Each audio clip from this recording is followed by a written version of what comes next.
JL DL net set సిలబస్లో భాగంగా ఇంతకుముందు వీడియోలో మనం శివకవి గానికి సంబంధించిన సంపూర్ణమైన విషయాన్ని తెలుసుకున్నాం.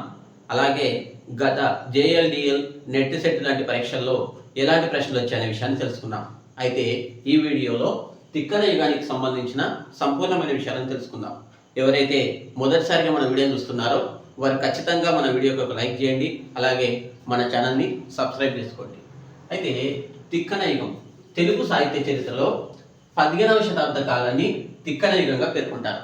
అంటే ఈ యుగానికి తిక్కన యుగం అని పేరు పెట్టడానికి కారణం ఏంటంటే ఈ యుగంలో మిగిలిన కవులందరూ తిక్కనను ఆదర్శంగా తీసుకొని తిక్కనను అనుసరించారు కాబట్టి ఈ 15వ శతాబ్ద కాలానికి తిక్కన యుగం అని పేరు పెట్టారు.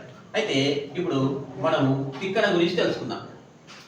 తిక్కన ఇంటి పేరు కొట్టరువు. ఓకేనా? తిక్కన ఇంటి పేరు కొట్టరువు. ఇతడు గౌతమ గోత్రముకు చెందినవాడు. గౌతమ గోత్రానికి చెందినవాడు. ఇతని తల్లిదండ్రులు అన్నమాంబ కొమ్మన. ఓకేనా? అన్నమాంబ కొమ్మన ఇతని తల్లిదండ్రులు. ఈ తిక్కన మనమసిద్ధి ఆస్థాన కవిగా కొనసాగాడు. తర్వాత మంత్రిగా కూడా పనిచేశాడు. ఓకేనా? మనమసిద్ధి ఆస్థానం కవిగా ఉన్నాడు, తర్వాత మంత్రిగా కూడా పనిచేశాడు. ఇతని తాత పేరు తిక్కన తాత పేరు మంత్రి భాస్కరుడు. ఓకేనా? తిక్కన తాత పేరు మంత్రి భాస్కరుడు. ఈ మంత్రి భాస్కరుడికే సార కవితాభిరాముడు, గుంటూరు విభుడు అనే బిరుదులు కలవు. ఓకేనా?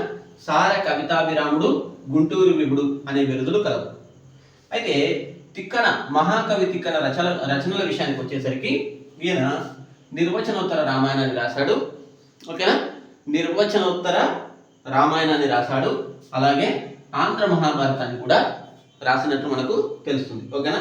నిర్వచనోత్తర రామాయణాన్ని రాశాడు, ఆంధ్ర మహాభారతం కూడా రాశాడు. అయితే ఈయన అలభ్య రచనలు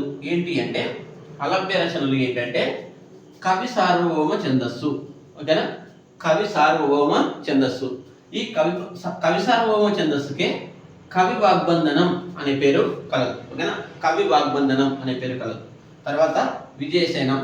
ఓకేనా? విజయసేనం. తర్వాత కృష్ణ శతకం. ఓకేనా?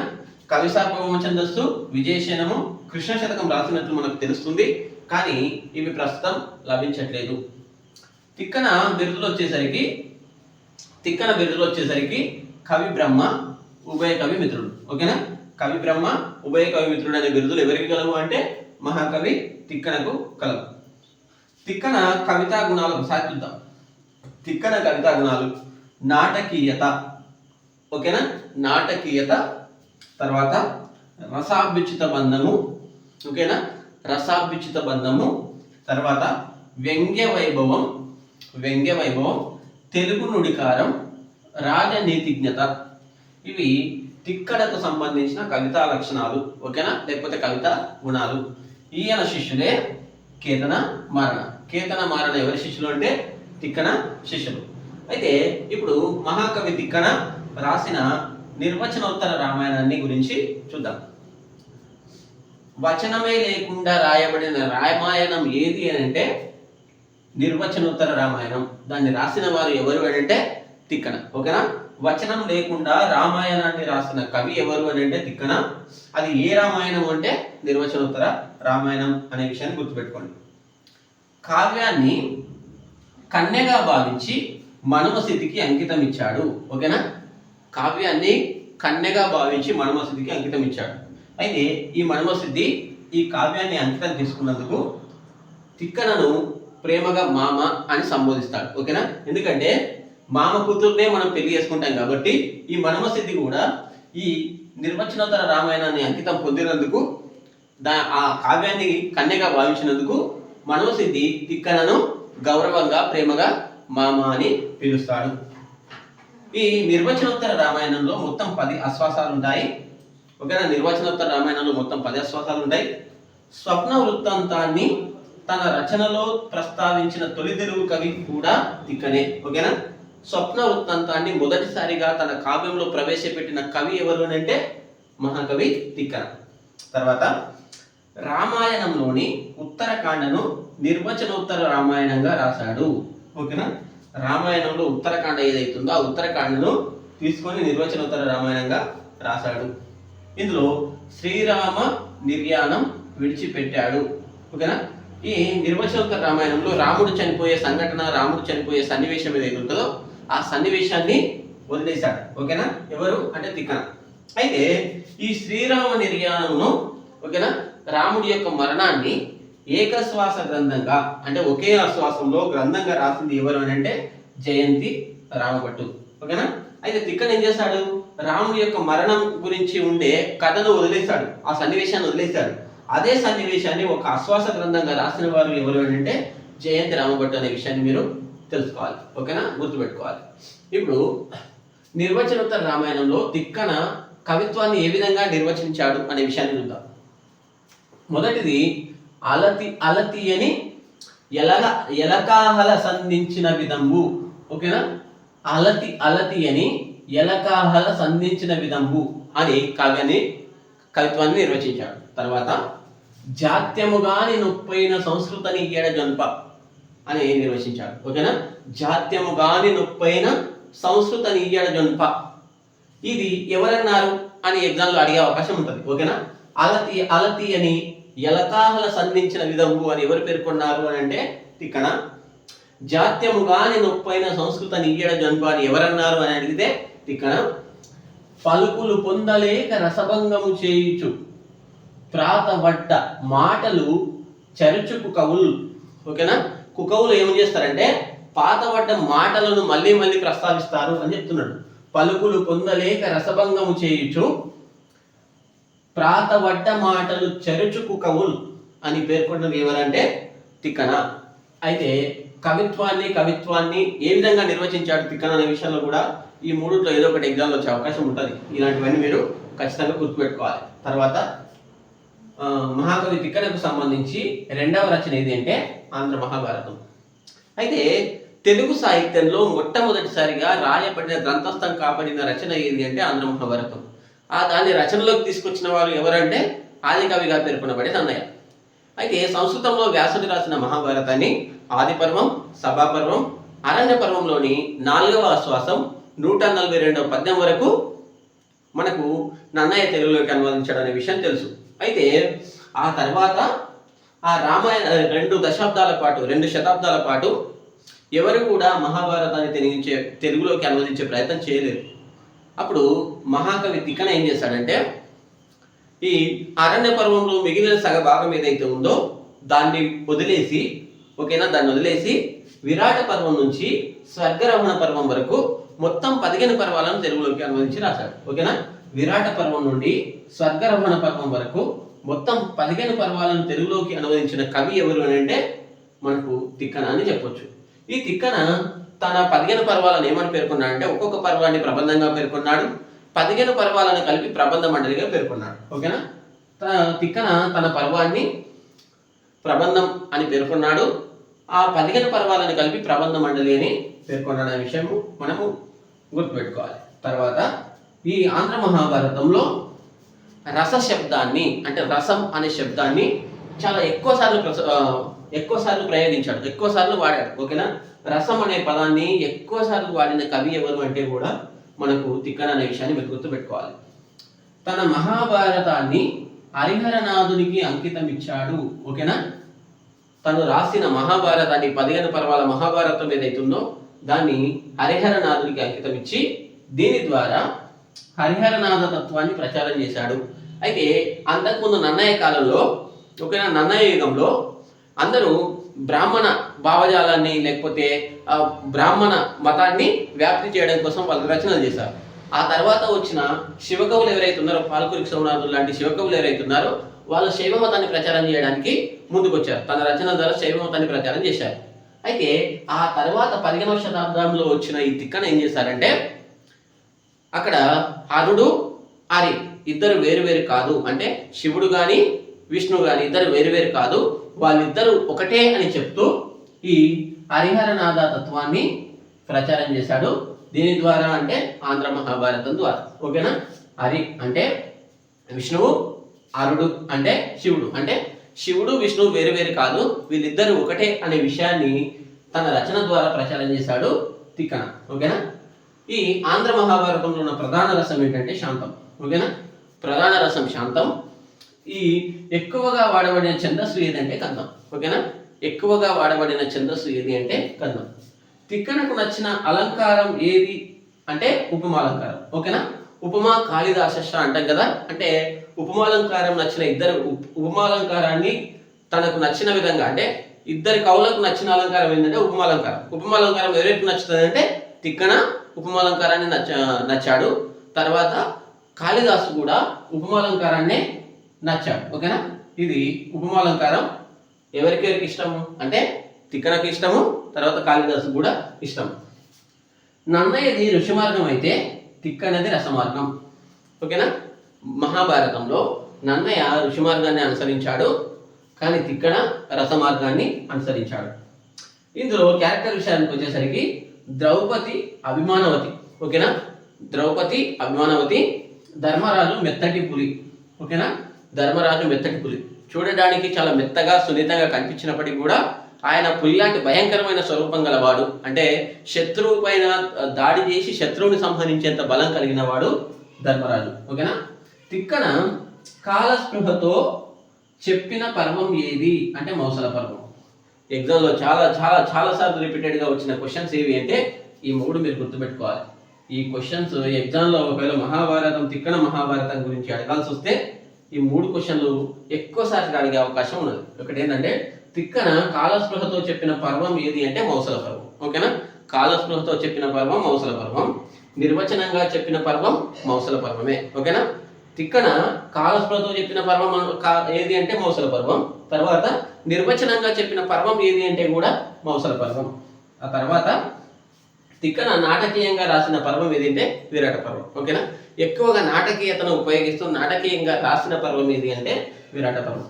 ఈ మూడు కూడా చాలా ఇంపార్టెంట్, ఈ మూడు కూడా గుర్తుపెట్టుకోవాలి.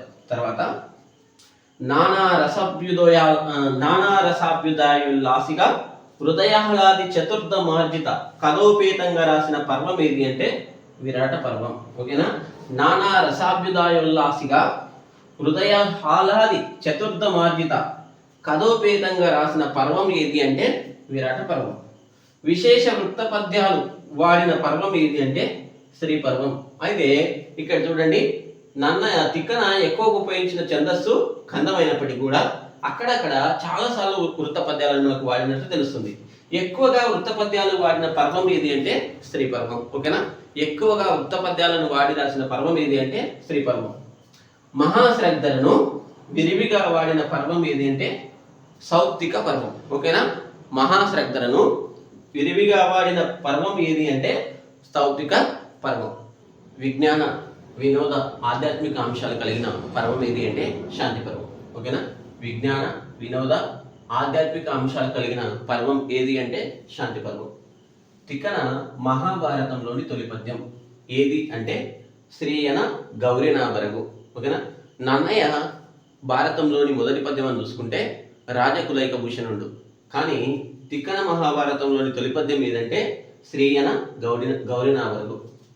నా నేర్చిన భంగి చెప్పి వరణీయుడనయ్యేల భక్త కోటికి అని పేర్కొన్న కవి ఎవరు అంటే తిక్కన. ఓకేనా, నా నేర్చిన భంగి చెప్పి వరణీయుడనయ్యేద భక్త కోటికి అన్న కవి ఎవరు అని అంటే తిక్కన. ఆంధ్రావళి మోదము మొరైనట్లుగా భారత రచన చేస్తానన్నాడు. ఎవరన్నారు? తిక్కన అన్నాడు. ఏమని? ఆంధ్రావళి మోదం మొరైనట్లుగా భారత రచన చేస్తానన్నాడు. తిక్కన భారత గద్యలో బుధారాధన విరాది అని పేర్కొంటే, ఓకేనా, తిక్కన భారత గద్యలో బుధారాధన విరాది అని పేర్కొంటే నిర్వచనోత్తర రామాయణ అవతారికలో ఉభయ కవి మిత్రుడనని చెప్పుకున్నాడు. తన గురించి తాను ఏమని చెప్పుకున్నాడు? భారత గద్యలో బుధారాధన విరాది అని చెప్పుకున్నాడు. తర్వాత నిర్వచనోత్తర రామాయణ అవతారికలో ఉభయ కవి మిత్రుడను అని చెప్పుకున్నాడు. ఓకేనా, ఇది అశ్వాసాంతంలో ఆనంద ముద్ర వాడిన కవి ఎవరైనా ఉన్నారు అంటే అది తిక్కన. ఓకేనా, అశ్వాసాంతంలో ఆనంద ముద్ర వాడిన కవి ఎవరు అని అంటే తిక్కన. తెలుగులో అర్ధ గౌరవానికి ప్రసిద్ధుడు ఎవరు అని అంటే తిక్కన. ఓకేనా, తెలుగులో అర్ధ గౌరవానికి ప్రసిద్ధుడు ఎవరు అని అంటే తిక్కన. ఓకేనా, అర్ధ గౌరవం అంటే ఏమిటి అంటే పూర్వకాలంలో చెడు అర్థంలో వాడిన పదాన్ని ఆధునిక కాలంలో అంటే తర్వాతి కాలంలో మంచి అర్థంలో వాడడం. ఓకేనా, అది అర్థగౌరవం. ఈ అర్థగౌరవానికి ప్రసిద్ధుడు ఎవరు అని అంటే తిక్కన అని గుర్తుపెట్టుకోండి. భారతంలో షష్ఠంత్యాలను కందపద్యంలో చెప్పిన వాడు కూడా తిక్కనయే. ఓకేనా, భారతంలో షష్ఠంతాలను కందపద్యంలో చెప్పిన కవి కూడా తిక్కనయే. ఇది తిక్కనకు సంబంధించిన విషయం. మరి తిక్కన గురించి ఇతర కవుల అభిప్రాయాలు ఏంటనే విషయాన్ని ఇప్పుడు చూద్దాం. ఓకేనా, తిక్కన గురించి ఇతర కవుల అభిప్రాయాలు ఏంటనే విషయం చూద్దాం. తిక్క యజ్వ కవహే సూక్తి అన్నది ఎవరు అని అంటే గంగాదేవి. ఓకేనా, తిక్క యజ్వ కవహే సూక్తి అన్న కవయిత్రి ఎవరు అని అంటే గంగాదేవి. తా చేసిన సృష్టి అని తిక్కన గురించి పేర్కొన్న వారు ఎవరు అని అంటే ఎర్రన. ఓకేనా, తా చేసిన సృష్టి అని తిక్కన గురించి పేర్కొన్న కవి ఎవరు అని అంటే ఎర్రన. పద్యాది త్రివిధ కావ్య పారేణుడు అని తిక్కనను పేర్కొన్న వారు ఎవరు అని అంటే కేతన. ఓకేనా, పద్యాది త్రివిధ కావ్య పారేణుడు అన్నది ఎవరు అని అంటే కేతన. ఈ కేతన తిక్కనకి శిష్యుడు. ఓకేనా, కేతన తిక్కనకి శిష్యుడు. తిక్కన శిల్పంపు తెలుగు తోట అని పేర్కొన్నవారు విశ్వనాథ సత్యనారాయణ గారు. ఓకేనా, తిక్కన శిల్పంపు తెలుగు తోట అని పేర్కొన్నవారు ఎవరు అని అంటే విశ్వనాథ సత్యనారాయణ. ఇది తిక్కనను కీర్తించిన ఇతర కవులకు సంబంధించిన విషయం. నేను ఒక ప్రాపర్ వేలో చెప్తున్నా, ఎందుకంటే ముందు కవికి సంబంధించిన వాళ్ళ తల్లిదండ్రులు కానీ, తర్వాత ఆయన జన్మస్థలం కానీ వీటిని చెప్తూ, తర్వాత రచనలు, ఆ తర్వాత బిరుదులు, ఆ బిరుదుల తర్వాత ఆయన రచనల యొక్క ప్రాముఖ్యత, ఆ తర్వాత ఆ కవి గురించి ఇతర కవులు ఏమనుకున్నారు, ఆ తర్వాత ఆ కవి పైన వెలువడిన పరిశోధన గ్రంథాలు. ఇట్లా నేను ఒక ఆర్డర్ ప్రకారం చెప్తున్నా కాబట్టి ఇవి మీకు నెట్, సెట్, JLDL వంటి అతి ముఖ్యమైన ఎగ్జామ్లో మీకు చాలా ఉపయోగపడతాయి. కాబట్టి మీరు దయచేసి ఖచ్చితంగా ఈ వీడియోను నా ఛానల్లో ఉన్న అన్ని వీడియోలను చూడండి, మీకు అది చాలా హెల్ప్ఫుల్ అవుతుంది. ఓకేనా, నేను మీకోసం కష్టపడి వీడియోలు చేస్తున్నాను కాబట్టి మీరు నా కోసం దయచేసి మన ఛానల్ని సబ్స్క్రైబ్ చేసుకోండి. అలాగే వీడియోకి ఒక లైక్ చేయండి, మీ అభిప్రాయాన్ని కామెంట్ రూపంలో తెలియజేయండి. ఇప్పుడు తిక్కనపై వెలువడిన పరిశోధన గ్రంథాల గురించి చూద్దాం. ఓకేనా, తిక్కనపై వెలువడిన పరిశోధన గ్రంథాల గురించి ఒకసారి చూసుకుంటే, తిక్కన కావ్యశిల్పము అనే పరిశోధన గ్రంథాన్ని రాసిన వారు ఎవరు అని అంటే కేతవరపు రామకోటి శాస్త్రి. ఓకేనా, తిక్కన కావ్యశిల్పము అనే పరిశోధన గ్రంథాన్ని రాసిన వారు కేతవరపు రామకోటి శాస్త్రి. తర్వాత తిక్కన భారత దర్శనము అనే పరిశోధన గ్రంథాన్ని రాసిన వారు నండూరి రామకృష్ణమాచార్యులు. ఓకేనా, తిక్కన భారత దర్శనం అనే రచన చేసిన వారు నండూరి రామకృష్ణమాచార్య. అలాగే భారతం తిక్కన రచన అనే పరిశోధన గ్రంథం ఎవరిది అంటే భూపతి లక్ష్మీనారాయణ. ఓకేనా, భారతం తిక్కన రచన అనేది ఎవరి పరిశోధన గ్రంథం? భూపతి లక్ష్మీనారాయణ. తిక్కన సారస్వతమూర్తి అనే పరిశోధన గ్రంథం ఎవరిది? మరువూరు కోదండరామిరెడ్డి. తిక్కన సారస్వతమూర్తి అనే పరిశోధన గ్రంథాన్ని రాసిన వారు మరువూరు కోదండరామిరెడ్డి. తిక్కన భారతం మార్పులు ఔచిత్యపు తీర్పు, ఇది డాక్టర్ పి సుమతి నరేంద్ర గారు రాశారు. తిక్కన భారతం మార్పులు ఔచిత్యపు తీర్పులు, ఇది డాక్టర్ పి సుమతి నరేంద్ర గారి పరిశోధన గ్రంథం. తర్వాత తిక్కన తీర్చిన సీతమ్మ. ఓకేనా, తిక్కన తీర్చిన సీతమ్మ అనే పరిశోధన గ్రంథం రాలపల్లి అనంతకృష్ణ శర్మ. ఓకేనా, ఇవి తిక్కనపై వెలువడిన పరిశోధన గ్రంథాలు. మనం తర్వాత వీడియోలో తిక్కన యుగానికి సంబంధించిన సమకాలీన కవుల గురించి, అలాగే తిక్కన యుగానికి సంబంధించి గత JLDL, నెట్, సెట్ లాంటి పరీక్షల్లో ఎలాంటి ప్రశ్నలు వచ్చాయనే విషయాన్ని మనం తర్వాత వీడియోలో తెలుసుకుందాం. నేను తర్వాత వీడియో అప్లోడ్ చేసిన వెంబడే మీకు నోటిఫికేషన్ రావాలంటే మీరు ఖచ్చితంగా మన ఛానల్ని సబ్స్క్రైబ్ చేసుకోండి. అలాగే ఈ వీడియోకి ఒక లైక్ చేయండి. నేను ఏ విధంగా చెప్తున్ననే విషయాన్ని మీ అభిప్రాయాన్ని కామెంట్ రూపంలో తెలియజేయండి. ఎవరైతే JLDL, నెట్, సెట్ లాంటి తెలుగు పోటీ పరీక్షలకు ప్రిపేర్ అవుతున్నారో వారికి ఖచ్చితంగా ఈ వీడియోని షేర్ చేయండి. Thank you.